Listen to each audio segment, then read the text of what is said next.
ఉత్తరాంధ్ర ప్రజలందరూ కూడా ఎంతో ప్రేమగా పిలుచుకునే తాతాజీ అని పిలుచుకునే చింతకాయల అయ్యన్న పాత్రుడు గారిని రెండవసారి శాసనసభ్యురాలుగా వచ్చి అధ్యక్ష అని పిలుచుకునే ఒక మంచి అవకాశం కలుగజేసినందుకు గౌరవ ముఖ్యమంత్రి నారా చంద్రబాబు నాయుడు గారికి, ఉప ముఖ్యమంత్రి పవన్ కళ్యాణ్ గారికి, అదేవిధంగా నారా లోకేష్ గారికి, బీజేపీ నాయకులకి అందరికీ కూడా పేరు పేరున ధన్యవాదాలు.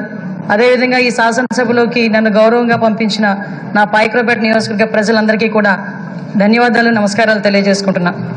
7 సార్లు ఎమ్మెల్యే, 5 సార్లు మంత్రి, 1 సారి ఎంపీ, ఇన్నిసార్లు రాజకీయ జీవితం గడిపినా కూడా ఎక్కడా కూడా భూతద్దం పెట్టి ఎతికినా కూడా ఒక మచ్చ కూడా కనిపించక, కేసు పెట్టాలని ప్రయత్నం చేసినా కూడా ఏమీ కనబడక, నిర్భయ యాక్ట్లు పెట్టుకునే స్థాయికి దిగజారిన ఆ గవర్నమెంట్లో కూడా ఎదురుడి నిలబడిన ధీరుడు మా అయ్యన్న పాత్రుడు గారు, మా తాతాజీ గారు.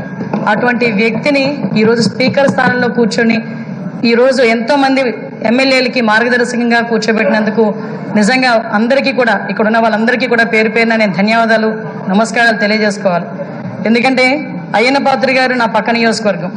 ఎప్పుడూ కూడా గురువు గారిగా నేను రాజకీయాల్లోకి వచ్చినప్పుడు కొత్తగా ఉన్నప్పటికీ కూడా ప్రతి ఒక్క విషయంలోని కూడా మమ్మల్ని గైడ్ చేసి ఈరోజు ఈ పొజిషన్కి తీసుకురాగలిగారంటే ఆ రోజు అయ్యన్న పాత్రుడు గారు ఇచ్చిన స్ఫూర్తి. అయ్యన్న పాత్రుడు గారు 2004లో నేను నర్సీపట్నంలో ఒక టీచర్గా నేను ఉండేదాన్ని. ఎందుకంటే ఈ ఒక్క ముక్క చెప్పాలి, ఎందుకంటే ఈ ఎన్డీఏ గవర్నమెంట్ కానీ తెలుగుదేశం పార్టీ గవర్నమెంట్ కానీ ఒక సామాన్యులను తీసుకొచ్చి శాసనసభలో కూర్చోబెట్టి శాసనాలు తీర్చిదిద్దే విషయంలో ముందు కూర్చోబెడుతున్నారన్న విషయాన్ని తెలియజెప్పడానికి ఒక విషయం చెప్పాలి. 2004లో నేను టీచర్గా నర్సీపట్నంలోనే పనిచేస్తున్నా. ఆ టైంలో గౌరవ స్పీకర్ గారు అక్కడ ఎమ్మెల్యే. ఆ రోజు నేను వెళ్ళి మీకు బొకే కూడా ఇచ్చున్నా, మీ జన్మదినానికి వచ్చి మేము శుభాకాంక్షలు తెలియజెప్పడానికి యాజ్ ఎ టీచర్గా.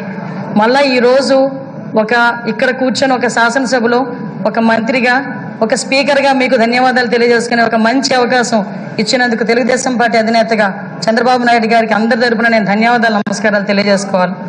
ముఖ్యంగా మీరు చాలా మంది ఇప్పుడు చెప్పారు, 40 సంవత్సరాల సుదీర్ఘ రాజకీయ చరిత్ర, ఎక్కడ కూడా మచ్చలేదు, ఎన్నో పోర్టుపోలియోలు చేశారు, ఎంపీగా చేశారు. అతి ముఖ్యంగా ఒక సామాన్యుడికి అతి దగ్గరగా ఉండి కార్యకర్తకి భరోసాగా నిలబడి అయ్యన్న పాత్రుడు అంటే ఒక బ్రాండ్గా నిల్చున్న వ్యక్తి మీరు.